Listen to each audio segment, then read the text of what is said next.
C'est un thème explosif, l'impôt. Les ultra-riches en paient considérablement moins que les classes moyennes et une partie des multinationales considérablement moins que les petites entreprises. À Blast, on a beaucoup parlé de ces sujets, de l'affaire Clearstream aux Pandora Papers, en passant par les Panama Papers. Ça fait des décennies que les scandales s'enchaînent, révélant à chaque fois qu'une partie des plus aisés se livre à des pratiques d'évasion fiscale ou d'optimisation fiscale. La presse révèle ce jeudi les petits secrets du Luxembourg. L'évasion fiscale y est encore très largement pratiquée. Plus de 300 multinationales en profitent. Il s'agit de plus de 180 milliards d'euros cachés via ce vaste système de fraude fiscale internationale orchestré par la banque HSBC. Un gigantesque système d'évasion fiscale. C'était l'affaire dite des Panama Papers. Outre des milliers d'anonymes, figurent dans ces documents les noms de 12 chefs d'État et de gouvernement, dont 6 encore en activité, de 128 responsables politiques et hauts fonctionnaires. Le plus gros, vous ne le voyez pas. Parce qu'on vit dans un océan de sociétés offshore, de fortunes qui sont cachées, d'abord des gens qui ne payent pas d'impôts, et qui cachent l'origine de leur fortune. Vous en avez d'ailleurs probablement entendu parler des dizaines de fois en vous disant que ce problème n'avait pas vraiment de solution. La logique, portée par de nombreux responsables politiques, quand ils doivent rendre des comptes sur cette question, est simple.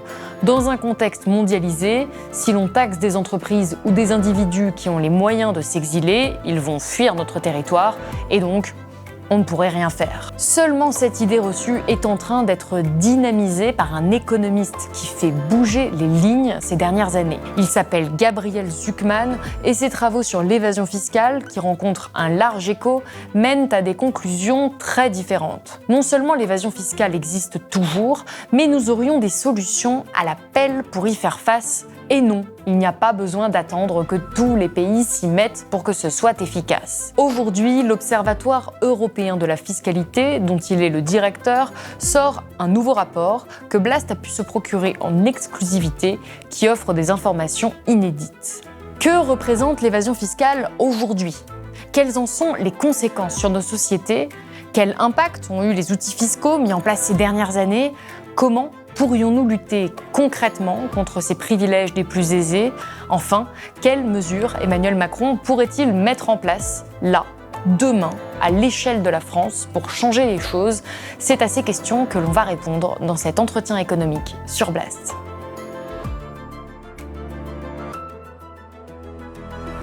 Gabriel Zucman, bonjour. Bonjour. Vous êtes économiste, ancien enseignant en économie à la London School of Economics. Vous enseignez actuellement à l'université de Berkeley, en Californie.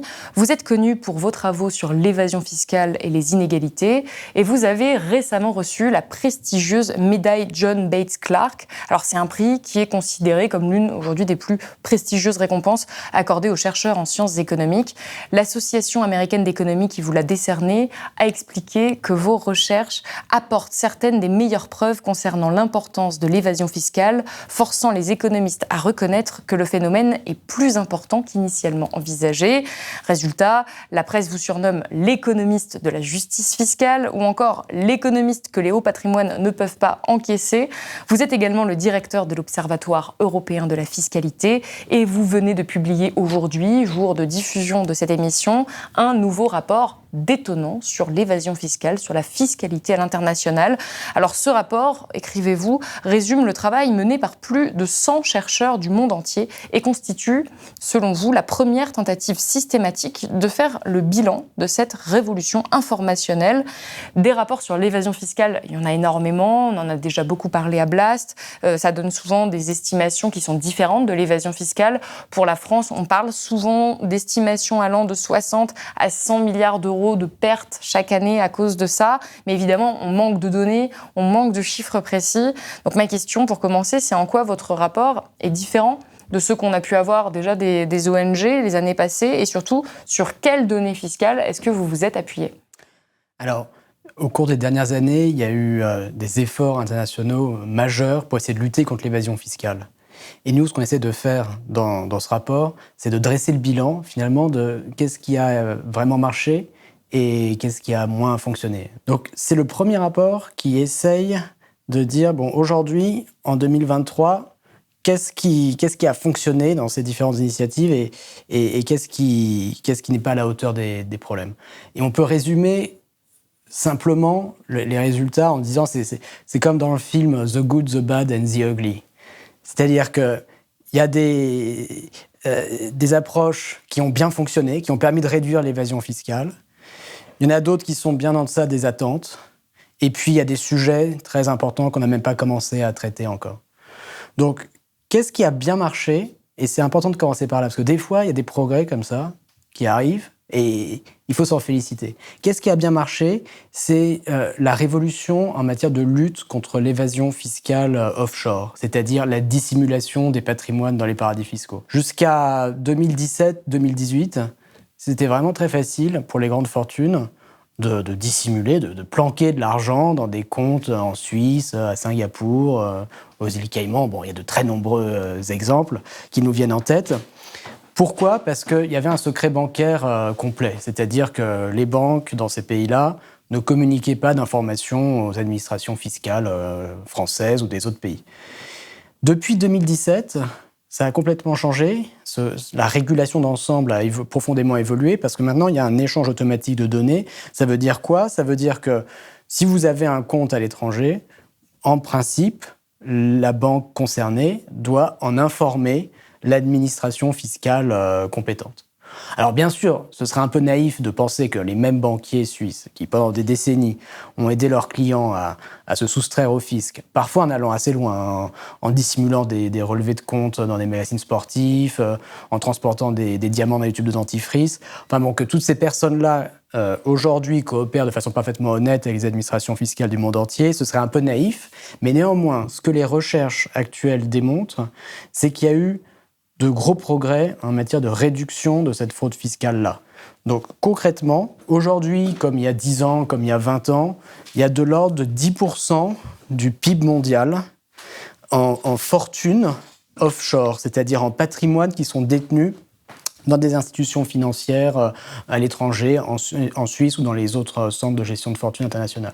Donc on n'en a pas fini. 10%, donc on n'en a pas fini. Mais ce qui est très important de comprendre, c'est 10%, ça c'est la masse d'argent qu'il y a dans les paradis fiscaux, assez stable, mais jusqu'en 2016, 90% environ de cette masse d'argent correspondait à de l'évasion fiscale, c'est-à-dire les intérêts, les dividendes, les revenus qui étaient générés par ces fortunes n'étaient pas déclarés aux administrations fiscales compétentes. Une fraude fiscale qui était très très concentrée au sommet de la distribution des revenus et des patrimoines, donc qui concernait principalement les grandes fortunes.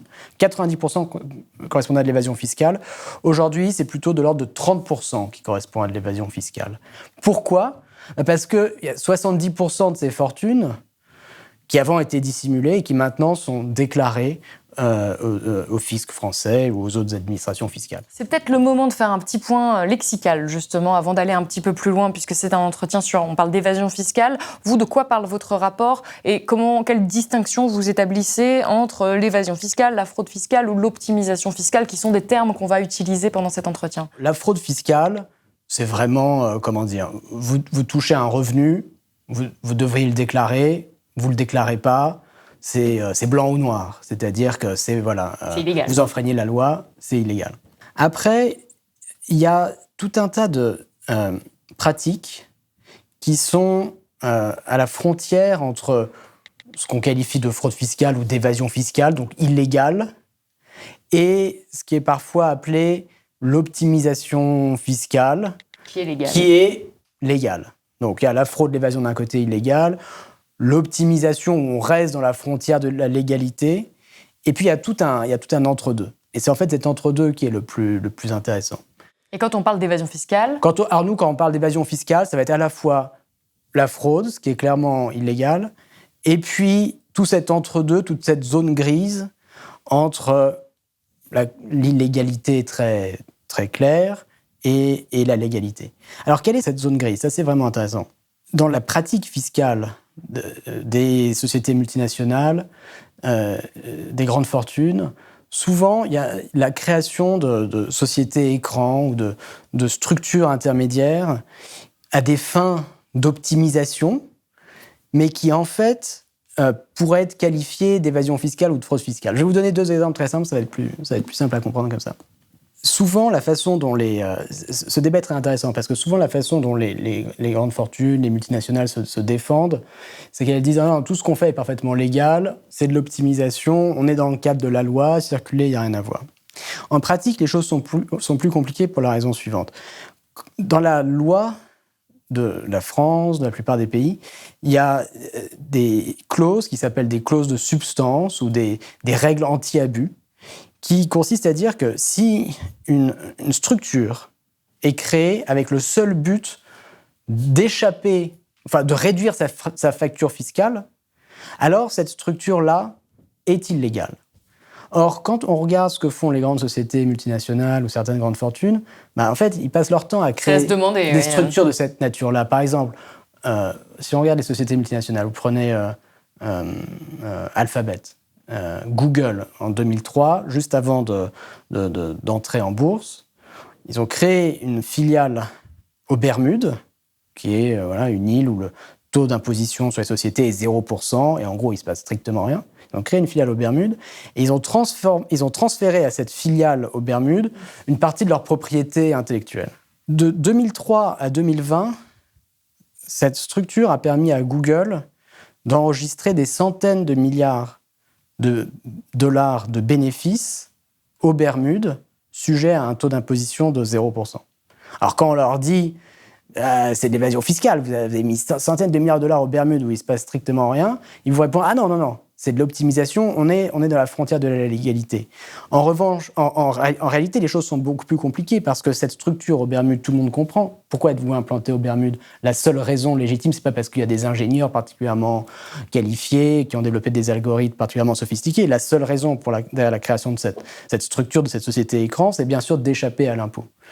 Donc, même si cette pratique est qualifiée par les gens qui s'y adonnent d'optimisation légale, en réalité, on est souvent plus près de l'évasion pure et simple. Ensuite, ça pose tout un tas de questions intéressantes. Pourquoi, si c'est vraiment de l'évasion, pourquoi est-ce que les gouvernements s'y attaquent pas plus sérieusement, etc. On y reviendra. Mais en tout cas, c'était tout simplement pour résumer, pour dire un point fondamental qui est que la frontière entre évasion, fraude d'un côté parfaitement illégale et l'optimisation qui serait parfaitement légale, c'est-à-dire qu'il n'y a rien à voir, est en fait beaucoup plus poreuse et beaucoup plus complexe que ce qu'on veut bien nous dire.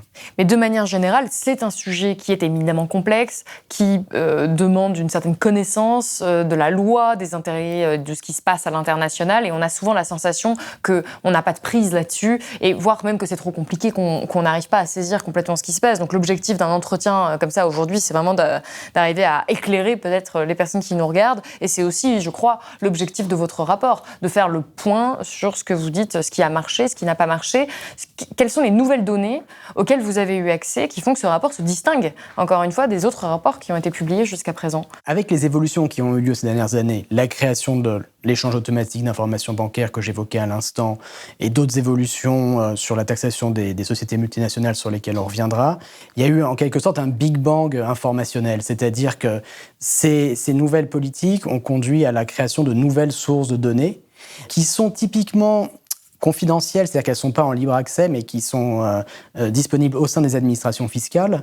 Et en travaillant avec ces administrations fiscales d'un certain nombre de pays, que ce soit aux États-Unis, en France, dans plein d'autres pays, on a pu travailler sur ces données-là pour regarder à la loupe ce qui se passait, quelles étaient les fortunes qui étaient déclarées précédemment ne l'étaient pas, où est-ce que les sociétés multinationales ont enregistré leurs bénéfices. Ça s'inscrit dans une évolution plus générale dans la science économique, qui est que depuis une vingtaine d'années, il y a de plus en plus de coopération entre les administrations fiscales et d'un côté et les chercheurs de l'autre. En fait, les administrations fiscales, elles sont très demandeuses de ces coopérations parce qu'elles n'ont pas vraiment le temps d'analyser toutes ces masses de données fantastiques qu'elles ont. Les gens, ils ont un travail au quotidien, ils doivent s'assurer de la collecte de l'impôt.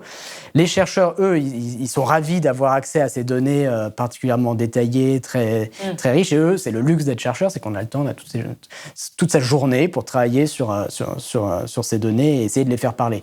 Donc, le rapport s'appuie sur de très nombreuses études qui ont pu être menées dans le cadre de ce partenariat de ce type, de ce partage de données entre administration fiscale d'un côté et chercheurs de l'autre. Pour encore une fois essayer de faire comprendre votre démarche au public, moi ça m'a fait penser à finalement ce que fait le GIEC avec l'écologie, c'est-à-dire qu'aujourd'hui ça représente le consensus scientifique parce qu'ils ont rassemblé les études. Le GIEC ne produit pas en tant que tel les études, c'est que c'est vraiment ça rassemble les études qui ont déjà été menées sur le sujet. Est-ce que vous, c'est un peu le GIEC de la fiscalité finalement ? On pense qu'il y a besoin effectivement d'un équivalent du GIEC pour la fiscalité, c'est-à-dire d'une organisation qui s'appuie sur la recherche à la frontière scientifique, la recherche de pointe telle qu'elle est en train d'être menée aujourd'hui, pour en tirer des leçons qui soient accessibles pour le grand public, pour la société civile, pour les journalistes, qui permettent de tirer des leçons, dans le cadre du GIEC, sur l'évolution du climat, dans notre cas à nous, l'évolution de l'évasion fiscale, de l'opacité financière, de la concurrence fiscale internationale, mais qui, en plus de tirer les leçons en s'appuyant sur la science, propose aussi différents scénarios d'évolution possible pour le futur, comme le fait le GIEC, selon les formes de politiques publiques qui sont mises en œuvre, selon les formes de coopération, les choix qu'on fait en tant que nation, peut-être que la planète va se réchauffer de 2, 3, 4, 5 degrés. De la même façon, selon les choix qu'on fait en matière de concurrence fiscale sans limite ou harmonisation fiscale, transparence financière avec des cadastres financiers, avec un échange automatique d'informations bancaires ou secret bancaire complet, on pourrait avoir une montée des inégalités ou au contraire une réduction des inégalités. Donc nous, on essaye aussi de proposer, une panoplie des futurs possibles selon les choix que, en tant que pays, on va être amené à faire dans les années qui viennent. Donc cette analogie s'applique bien, elle s'applique d'autant mieux l'analogie avec ce qu'essaye de faire le GIEC, que fondamentalement, quand certains pays choisissent des politiques fiscales du type paradis fiscal, c'est-à-dire dumping, attirer des activités en offrant des taux d'impôt sur les sociétés faibles ou attirer des grandes fortunes en leur offrant des régimes fiscaux dérogatoires. C'est des politiques qui, du point de vue de ces pays-là, peuvent se justifier, c'est-à-dire ça leur rapporte de l'argent, ça leur rapporte de la recette fiscale, ça peut leur rapporter de l'activité économique, mais du point de vue de la planète dans son ensemble, ces pratiques-là sont à somme nulle. En fait, pire que ça, elles sont à somme négative. C'est-à-dire que l'activité qui se déplace, mettons, de France vers l'Irlande, si les usines se réimplantent dans des territoires à fiscalité faible ou si les bénéfices sont délocalisés dans des paradis fiscaux, ça ne change pas du tout la masse de bénéfices mondiaux, ça ne change pas le stock de capital mondial, hein, c'est juste, l'activité bouge du pays A vers le pays B. Mais en revanche, ce qui se passe, c'est qui sont les grands gagnants de tout ça ? C'est in fine les actionnaires de ces sociétés multinationales dont les profits viennent s'enregistrer dans les paradis fiscaux ou dont les activités se déplacent dans les paradis fiscaux. Or, les actionnaires des sociétés multinationales, ils sont plutôt en haut de la distribution des revenus, en haut de la distribution des patrimoines. C'est plutôt des gens riches. Donc, ces processus-là de concurrence fiscale de certains pays qui décident de se comporter comme des paradis fiscaux, c'est des processus qui viennent réduire le bien-être mondial. De la même façon que si vous êtes un pays, vous choisissez de produire beaucoup de pétrole, mettons. Du point de vue d'un pays comme ça, individuel, ça peut être une bonne stratégie, ça peut rapporter de l'argent, mais du point de vue de la planète dans son ensemble, est-ce qu'on veut vraiment extraire du pétrole aujourd'hui ? Non, parce qu'il y a toutes ces externalités négatives qui ne sont pas prises en compte dans les choix que les pays individuellement font. Ce qu'on veut faire dans ce rapport, et on espère qu'il y en aura d'autres à l'avenir, c'est de monitorer, en gros, l'évolution des dispositifs de cette nature-là pour tirer la sonnette d'alarme, pour dire si on va dans la mauvaise direction, si tous les pays sont en train de jouer ce jeu-là de la concurrence fiscale à somme négative, il faut pouvoir tirer sonner l'alarme, comme le fait le GIEC pour le changement climatique. Et au contraire, parfois, il y a des formes de coopération qui sont à somme positive et qu'il faut saluer, comme par exemple le cas de l'échange automatique d'informations bancaires. Donc là, on était un peu sur le positif, mais la réalité, c'est quand même qu'il y a encore une évasion fiscale qui est très importante, qu'on va même dans la mauvaise direction dans certains cas. J'aimerais vous poser une question un peu plus personnelle avant d'aller sur cet aspect qui est aussi technique. Pourquoi est-ce que vous, en tant qu'économiste, je le disais, vous êtes un économiste reconnu pour ces travaux-là, vous avez choisi de vous spécialiser dans l'évasion fiscale, dans les inégalités. Pourquoi est-ce qu'en tant qu'économiste, on choisit ce type de spécialisation-là ? Pourquoi avoir voulu passer tout votre temps conséquences sur la fiscalité. Non, mais en fait, quel est le lien que vous faites avec le réel que vous avez commencé à établir? Parce qu'encore une fois, on a toujours l'impression que c'est des questions ultra techniques, ultra administratives, alors que ça a des conséquences sur l'ordre du monde, en fait. C'est ça que vous nous expliquez. La question de l'impôt, c'est sans doute la question démocratique, ou en tout cas une des questions démocratiques ou même philosophiques les plus importantes quand on y réfléchit. On vit en France dans un pays où le taux de prélèvement obligatoire, c'est 50% du revenu national. Qu'est-ce que ça veut dire? Ça veut dire que la puissance publique, chaque année, prélève la moitié de tous les revenus, de toutes les nouvelles richesses qui sont créées, pour ensuite les redistribuer, les dépenser. Et la façon dont on organise tout ça, c'est sans doute une des questions les plus importantes du débat démocratique. Et donc, c'est particulièrement important d'avoir des bonnes statistiques déjà sur qui contribue à quelle hauteur. Est-ce que le système fiscal est progressif? Est-ce qu'il est régressif?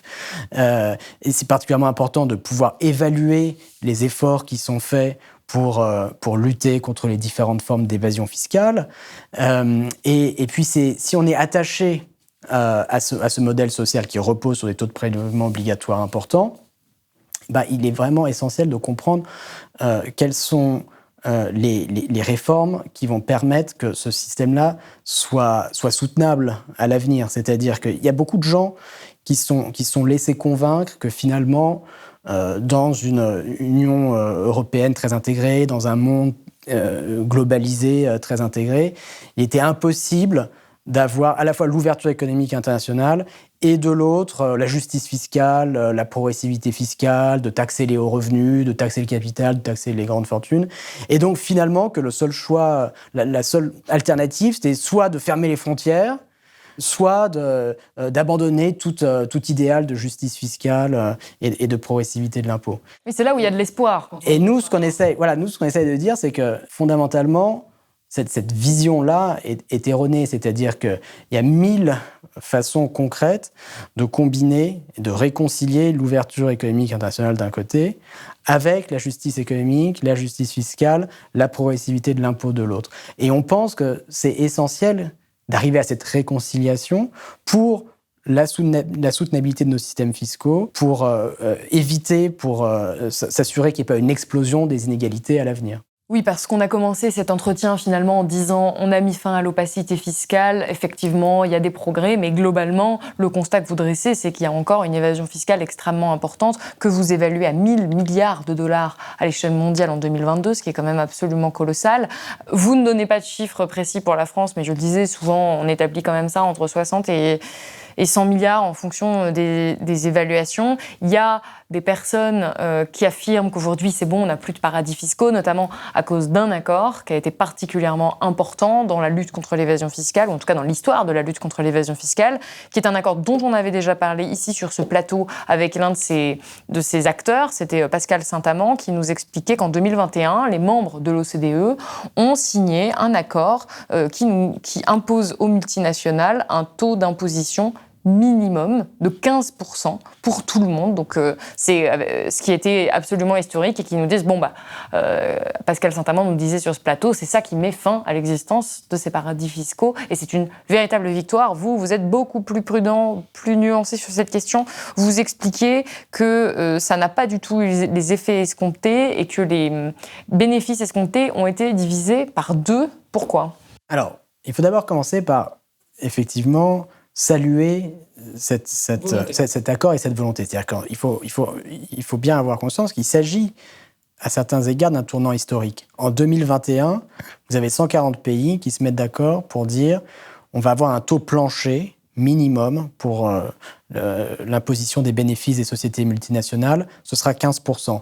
Pourquoi est-ce que c'est historique? Parce que c'est la première fois qu'il y a un accord international qui fixe un taux minimum d'imposition.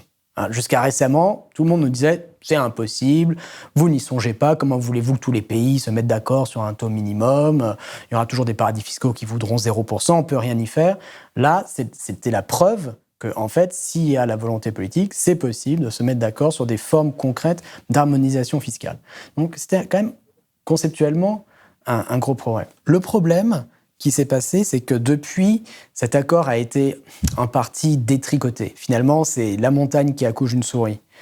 Pourquoi ? Parce qu'un certain nombre de niches fiscales et d'exonérations ont été introduites progressivement entre 2021 et 2023, dont la conséquence, au total, c'est effectivement de réduire par 2 les recettes fiscales qu'on peut attendre de cet accord. Les différents problèmes, c'est que au début, on partait de l'idée qu'il y aurait un taux de 15% qui s'appliquerait sur tous les bénéfices. Et puis après, on a commencé à dire « Ah non, si une entreprise a suffisamment d'activités économiques réelles dans un paradis fiscal, en Irlande ou ailleurs, alors elle pourra exclure les bénéfices correspondants de l'assiette du taux minimum. » Puis après, on a dit « Ah non, il y a des crédits d'impôt, vous savez, le crédit impôt recherche ou des crédits d'impôt comparables. Ceux-là, on ne va pas les compter comme une réduction d'impôt. Donc, ils ne vont pas être affectés par la taxe minimale à 15%. » Et puis après, il y a eu un troisième problème qui est que les États-Unis, les sociétés multinationales américaines sont responsables d'une grosse partie de la délocalisation des bénéfices dans les paradis fiscaux. Donc, c'est vraiment un acteur fondamental.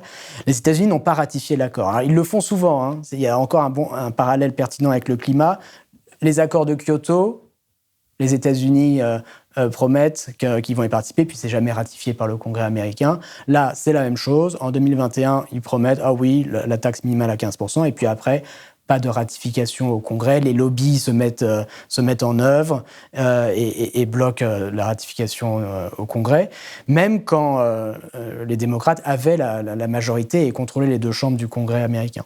Voilà comment on est passé à cette montagne qui accouche d'une souris. On pensait, dans la version initiale de l'accord, qui n'était déjà pas un accord extrêmement ambitieux, parce que 15%, taux minimum de 15%, quand la norme pour les sociétés, les PME, par exemple, c'est 25% en France. Donc 15%, c'était déjà vraiment un minimum à minima. Encore une fois, c'est quand même le cœur du sujet. C'est-à-dire qu'aujourd'hui, un boulanger paye plus d'impôts qu'une multinationale française. Mais il y avait déjà cet énorme problème. On légalisait finalement une forme d'évasion fiscale. On disait finalement, bon, les sociétés multinationales, on vous autorise à faire un peu d'évasion fiscale, mais quand même, il ne faut pas aller en dessous de 15%, ce qui est mieux que 0%. Donc, c'était déjà quand même un petit progrès, mais très insuffisant. À l'époque, on estimait, que ce soit notre Observatoire européen de la fiscalité ou l'OCDE, on a des résultats tout à fait concordants sur le sujet, qu'une taxe minimale de 15%, au moins si elle était bien appliquée, ça augmenterait les recettes d'impôt sur les sociétés au niveau mondial de l'ordre de 10%. Aujourd'hui, avec les différentes niches et exonérations que j'ai mentionnées, on est passé à seulement 5%. Donc ça, c'est le problème. Pourquoi est-ce qu'on en est arrivé là ? On en est arrivé là parce que l'approche qui est suivie dans la négociation de ces accords est fondamentalement mauvaise. C'est-à-dire qu'on part du principe qu'il faut qu'il y ait un consensus ou une quasi-unanimité avant de se mettre d'accord sur quoi que ce soit. Donc vous comprenez bien que si on fait du consensus le prérequis, ça revient à donner un pouvoir de veto aux différents paradis fiscaux. Ça revient à leur donner une influence considérable dans les négociations et, in fine, dans le produit, dans l'accord final.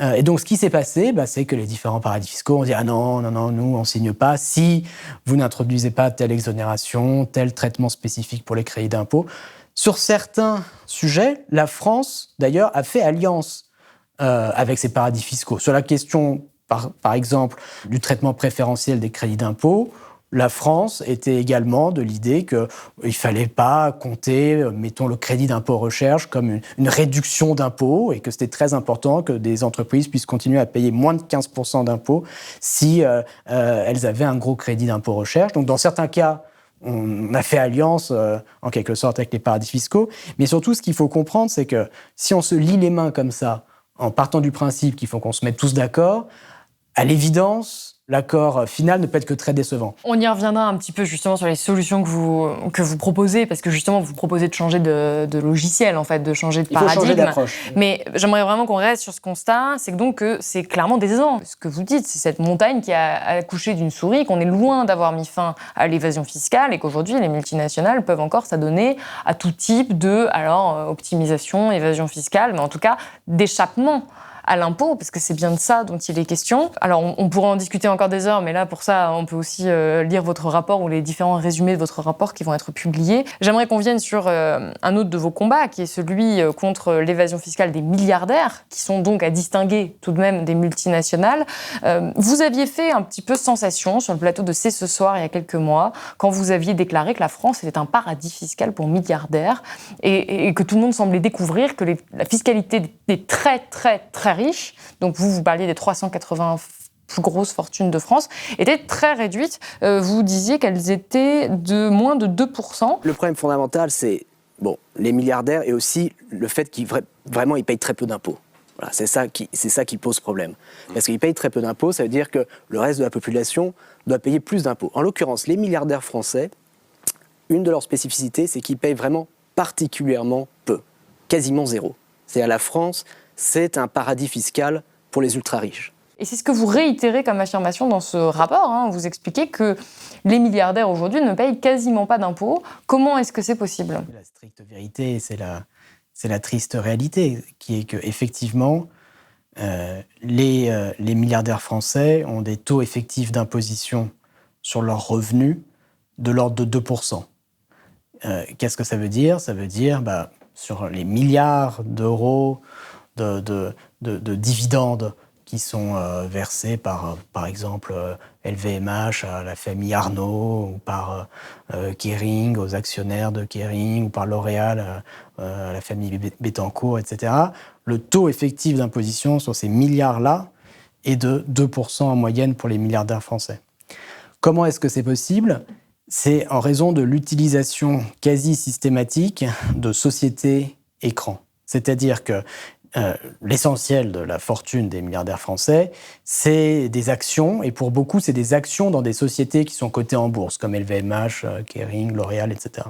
Ces détentions actionnariales, elles ne sont pas directes, c'est-à-dire que ce n'est pas les familles, les personnes physiques qui détiennent directement les actions, comme comme c'est le cas pour les actionnaires individuels en général.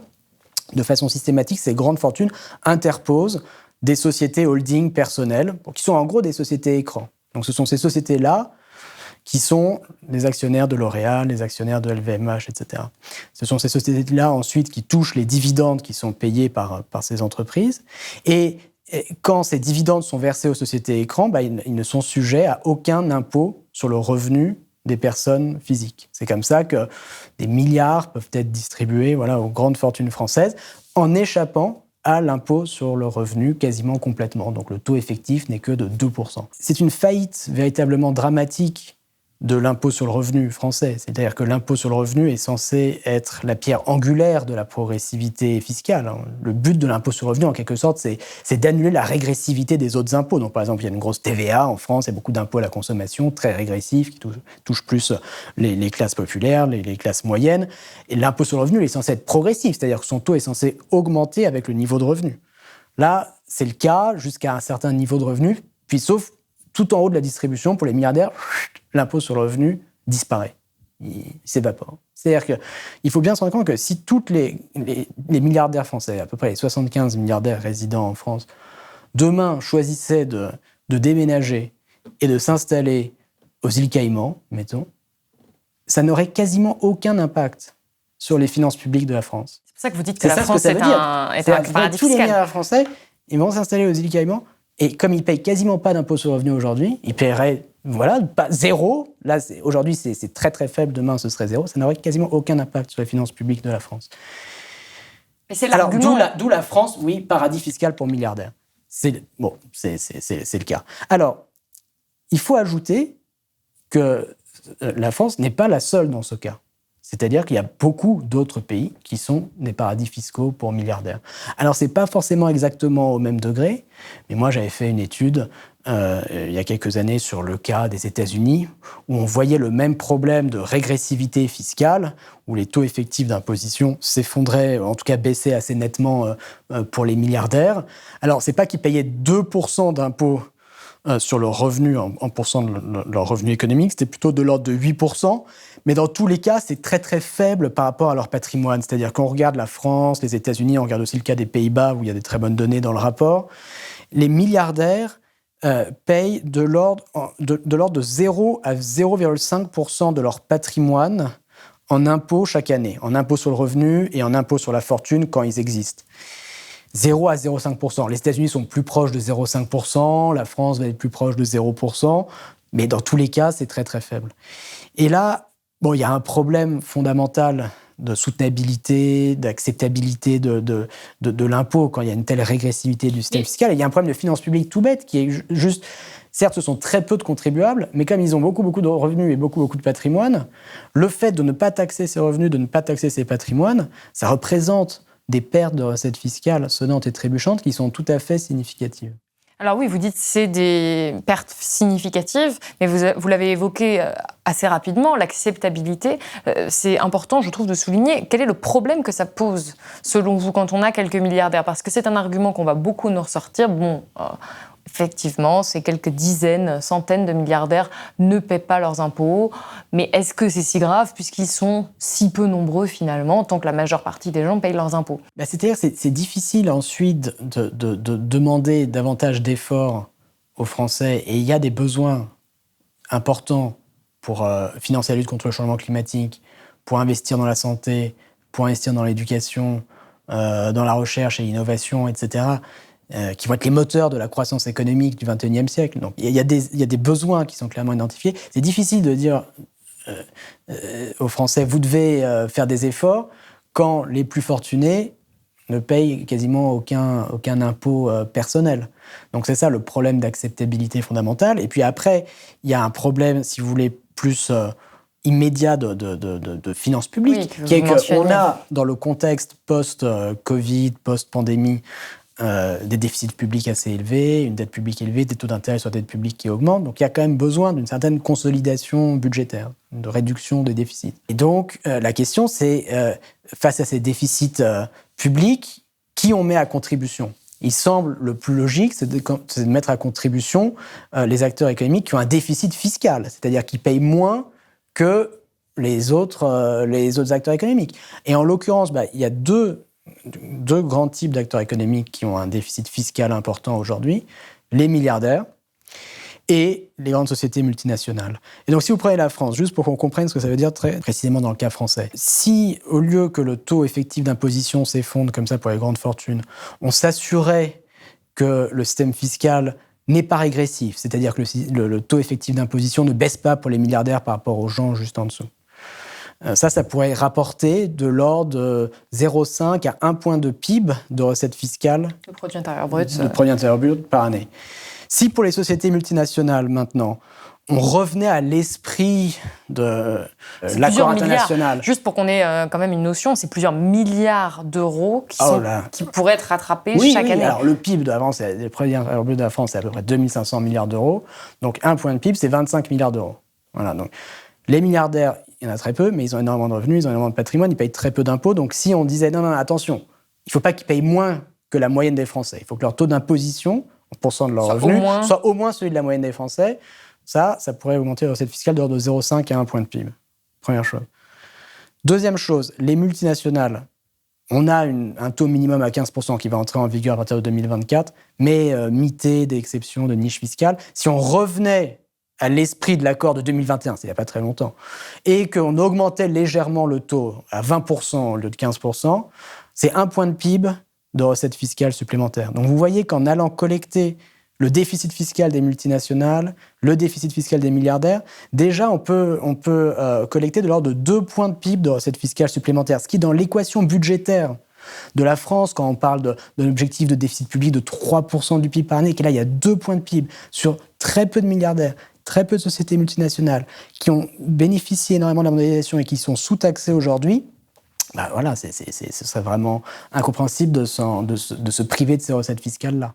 Et alors, on l'a mentionné au début de l'entretien, vous faites un constat et vous faites des propositions de solutions. Alors, on ne va pas toutes les citer, vous en avez 6, notamment grandes propositions. Il y en a 2 qui concernent exactement ce dont on vient de parler. Le fait de mettre en place un impôt minimum mondial sur les milliardaires qui serait équivalent à 2% de leur patrimoine. Alors ça, ce serait complètement nouveau. Pour vous, ça pourrait générer 250 milliards de dollars par an à échelle mondiale. Et deuxième branche, c'est vous parliez de 20%, mais vous, moi, ce que j'ai lu dans le rapport, c'est que vous alliez même jusqu'à 25% pour avoir un impôt minimum mondial de 25% sur les multinationales. Donc, 2 questions. 1, pourquoi ces chiffres-là ? Et deuxièmement, est-ce que c'est réaliste quand on sait déjà les difficultés qu'on a eues en termes d'accords multilatéral à mettre en place ces fameux 15%, vous l'avez dit, qui sont mités, vous avez dit, en termes de nature de ces lois-là et qui sont de toute façon pas complètement effectifs. Et alors, taxer les hauts patrimoines, là, ça paraît même complètement impensable et ça suscite déjà beaucoup de contestations en France, y compris de gens qui ne sont pas milliardaires, qui nous disent « mais ces milliardaires vont partir si on fait ça ». Et vous avez dit, s'ils partaient, ces milliardaires, on ne verrait pas vraiment la différence en termes d'impôt sur le revenu. Par contre, ils créent des emplois car ils sont souvent à la tête de très grosses entreprises. Ils pourraient fermer ces entreprises et donc rogner sur une partie de l'économie, et donc ce serait très dangereux. Quand on lit votre rapport, effectivement, ça semble logique au vu des recettes fiscales que ça pourrait générer, ces 2% et ces 25%, mais évidemment, on a envie de se dire, mais c'est impossible. Oui, mais on disait aussi, il y a 15 ans, que l'échange automatique d'informations bancaires, c'était impossible, que si la Suisse voulait avoir son secret bancaire, c'était son droit à elle et qu'on pouvait absolument rien y faire.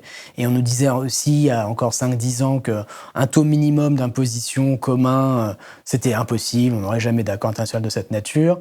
Or, on l'a vu, on a réussi, au moins sur certains sujets, à faire de vrais progrès. Donc ça, c'est quand même... Il faut insister sur le fait que je crois qu'une des grandes leçons de 10-15 dernières années, c'est que quand il y a la volonté politique, et puis quand il y a un certain contexte aussi avec un pays au moins qui va de l'avant de façon unilatérale, on peut faire des pas de géant assez rapidement. C'est-à-dire que des nouvelles formes de coopération internationale peuvent émerger en juste quelques années, qui étaient parfois considérées comme parfaitement utopiques. Donc ça, c'est un motif d'espoir.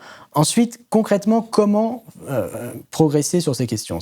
L'objectif, à terme, c'est d'avoir des accords internationaux. Parce que c'est la façon la plus efficace de bien taxer les acteurs économiques extrêmement mobiles qui peuvent déménager comme ça d'un pays à un autre. Mais simplement, il ne faut pas commencer par là. Si vous commencez par là, c'est se lier les mains et c'est impossible de faire des progrès importants. Simplement, pour qu'on ait l'idée, c'est très à rebours moi, de tout ce que j'ai pu lire sur la lutte contre l'évasion fiscale jusqu'à présent. Très souvent, on nous dit, mais si on veut lutter contre l'évasion fiscale, ça part de l'accord international et ensuite on voit ce qu'on met en place. Vous dites d'abord on met en place et ensuite, si c'est bien, on arrive à quelque chose d'international. Il faut qu'il y ait d'abord au moins un pays qui dise... Voilà, moi, je vais lutter contre le problème et je vais mettre en œuvre un impôt minimum significatif sur les milliardaires et sur les sociétés multinationales. Et après, ça fait tache d'huile et ça se généralise. Comment exactement ?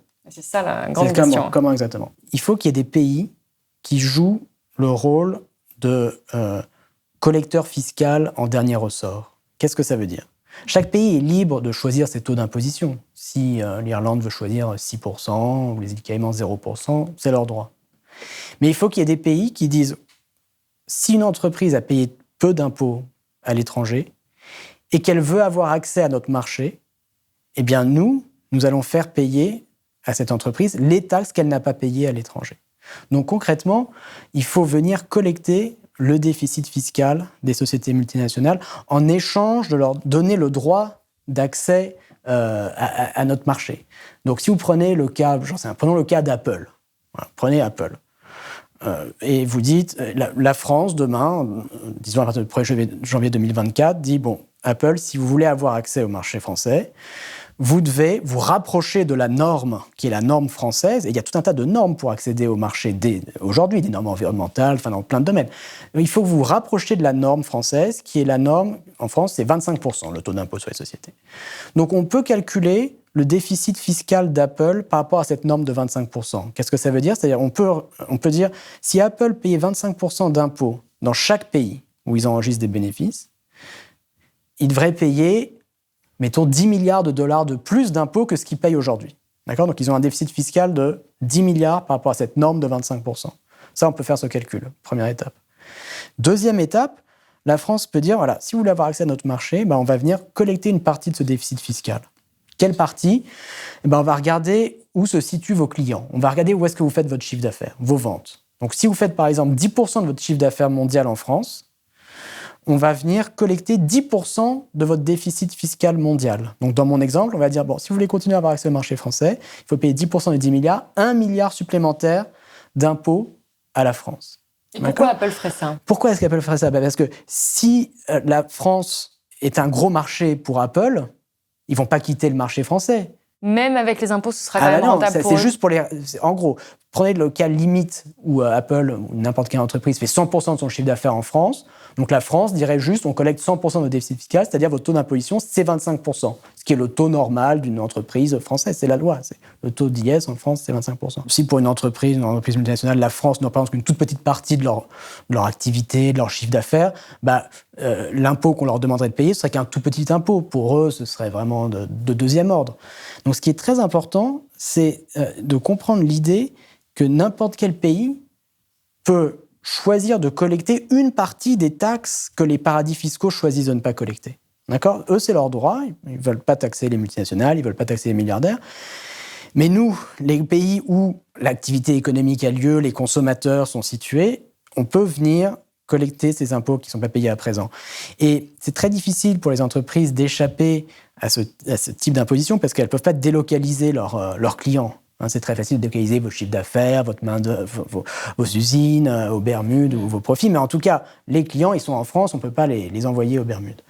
Donc, est-ce qu'on n'a pas un risque que, même politiquement, les entreprises se disent on ne va pas commencer à accepter ça, sinon on ne va pas s'en sortir ? Et est-ce qu'on n'a pas un risque que les multinationales comme Apple se disent non, alors là, s'il y a un pays qui commence à faire ça, on part du marché, et ce qui susciterait d'ailleurs des cris des consommateurs. Et même politiquement, ce serait compliqué à imposer. Ce qu'on propose là, c'est simplement que les multinationales qui payent moins de 25% d'impôts sur les sociétés se rapprochent de cette norme-là.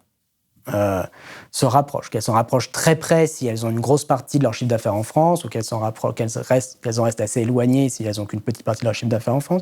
Mais il s'agit de se rapprocher de taux qui ne sont pas des taux confiscatoires. On ne parle pas de taux de 90%, 25% dans une perspective historique, internationale, c'est quelque chose de tout à fait, de modéré. Et je pense qu'une entreprise qui dirait ah non, c'est inacceptable, on paye 10% aujourd'hui, vous voulez nous forcer à se rapprocher d'un taux de 25%, nous quittons le marché français, je pense qu'elle s'exposerait au ridicule. C'est-à-dire que le monde entier dirait mais c'est complètement absurde, bien sûr que vous devez vous rapprocher de cette norme minimale. Ça ne me semble pas être un risque vraiment très important. Simplement, il s'agit de venir cibler les acteurs économiques qui payent vraiment beaucoup moins que ce qui devrait être une norme minimale qui, en fait très largement consensus.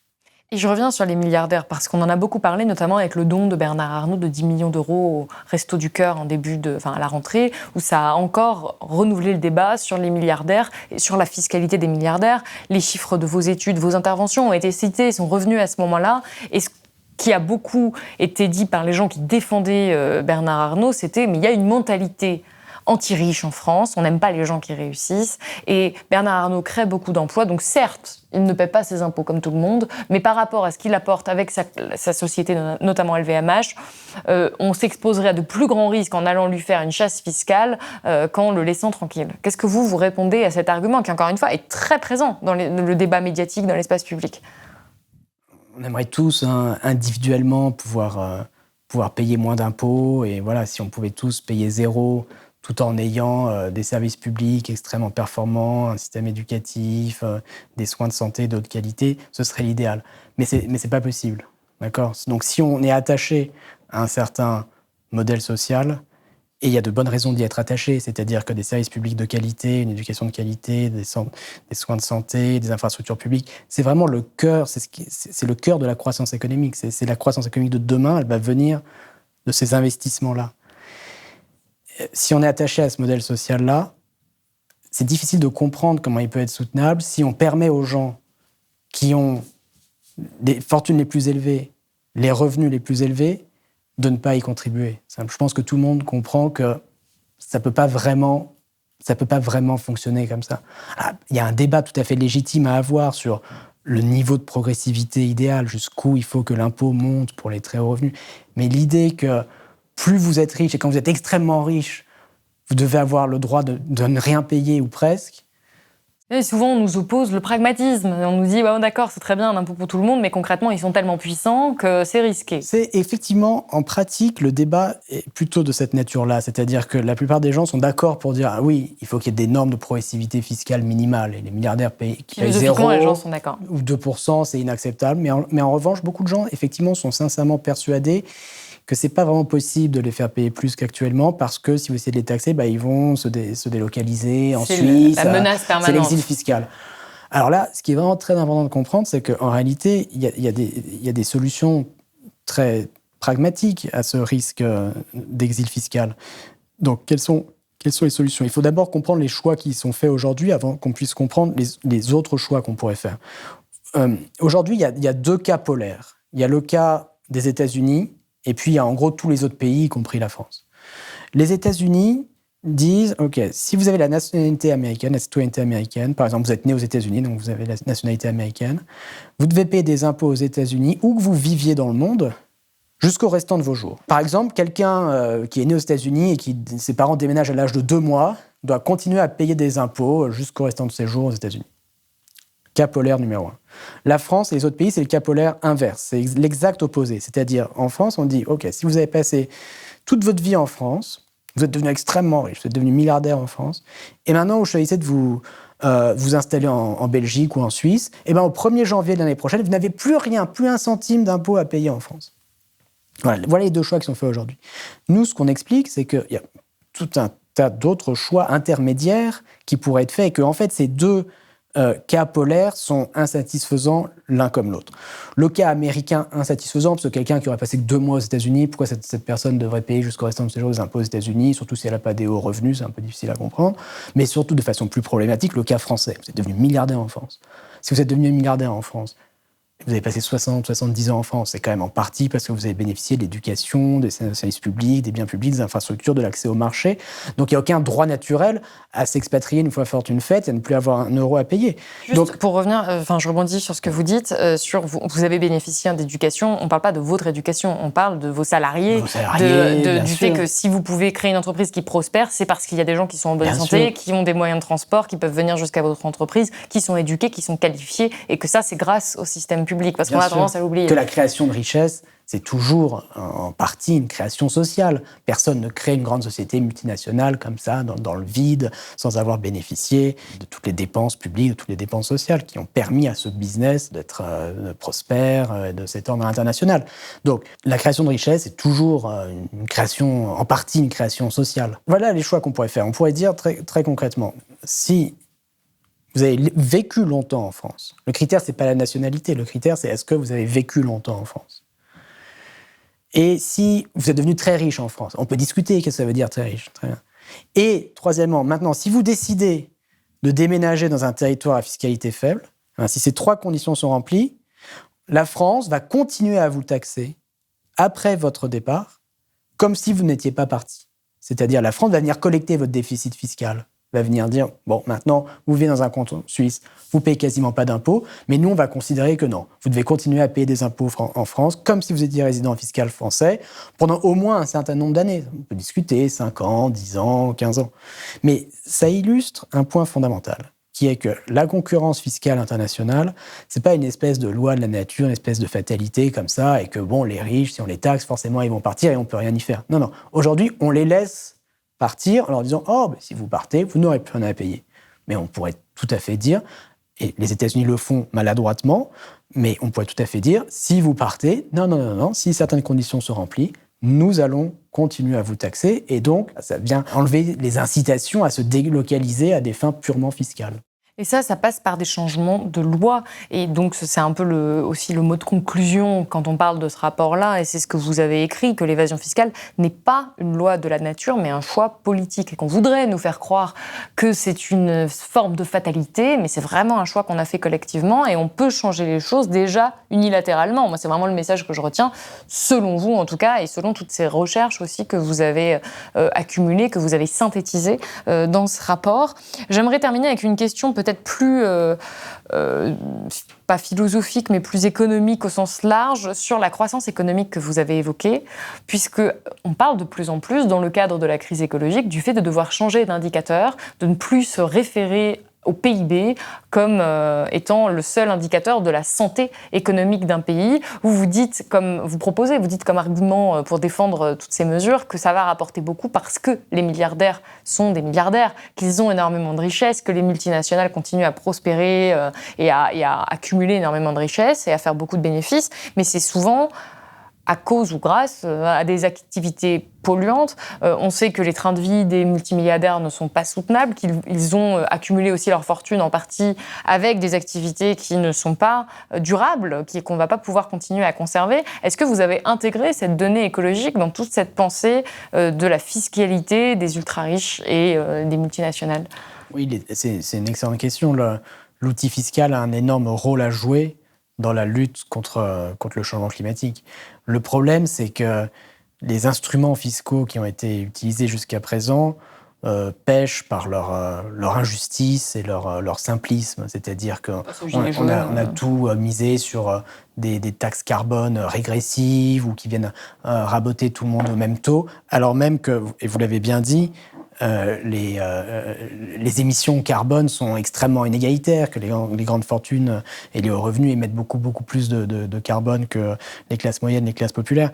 Il faut qu'il y ait une révolution dans la pensée de la fiscalité climatique qui corresponde à la révolution qui a eu lieu au début du XXe siècle, à la fin du XIXe siècle, dans l'imposition des revenus. C'est-à-dire que jusqu'à la fin du XIXe siècle, il n'y avait que des flat taxes, des taxes uniformes sur les revenus. Tout le monde était taxé au même taux, que vous soyez millionnaire ou simple paysan.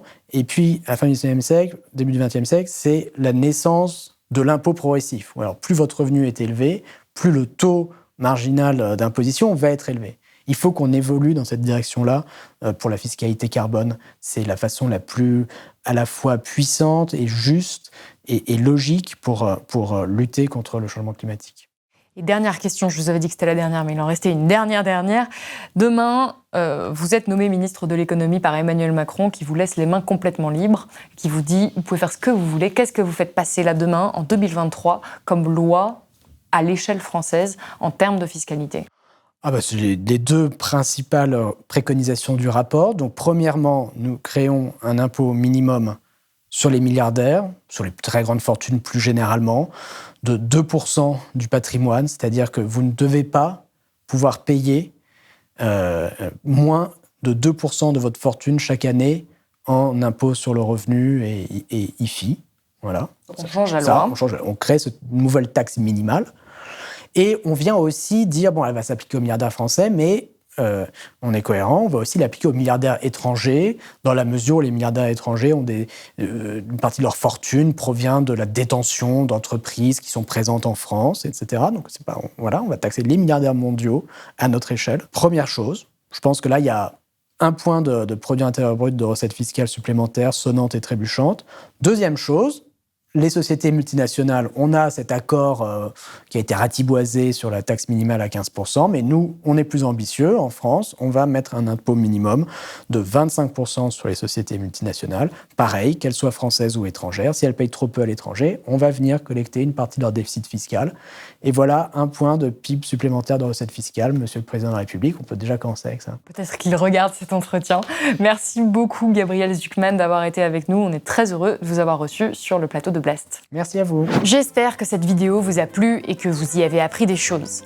La fiscalité est toujours un thème un peu difficile à traiter car c'est technique et que ça suscite malheureusement souvent trop peu d'intérêt. En tant que média, on est donc facilement tenté de ne pas en parler ou d'en parler plus sommairement. Aujourd'hui, j'ai fait le choix d'un long entretien récapitulatif car je crois que les travaux de l'Observatoire européen de la fiscalité marquent un tournant en matière de savoir sur le sujet et qu'il est vraiment important qu'ils impactent le débat public et médiatique. Je vous demande donc, plus que d'habitude, de partager cet entretien sur vos réseaux sociaux ou de l'envoyer à vos proches afin qu'il rencontre l'écho espéré. J'aimerais terminer en vous donnant un petit aperçu de ce qui se passe ici en conférence de rédaction, quand j'annonce que je veux faire un entretien d'1 heure sur la fiscalité alors que l'actualité est extrêmement chargée et nos moyens limités. Ce Ce n'est pas naturel ni automatique qu'on me donne le temps et les moyens de le faire. Mais heureusement, j'ai la chance d'être dans un média où les audiences ne sont pas la seule boussole, où je peux défendre ces sujets, où la rédaction en chef laisse la place à des thématiques que l'on considère essentielles, comme l'écologie ou l'économie. Cette liberté éditoriale avec laquelle j'ai la chance de travailler a une valeur inestimable et c'est uniquement grâce à vous. C'est grâce à vos dons, votre soutien financier que je peux produire ce type de contenu. Donc si vous pensez que c'est important, si vous le pouvez, n'hésitez pas à faire un don ou à vous abonner sur blast-info.fr et moi je vous dis à bientôt.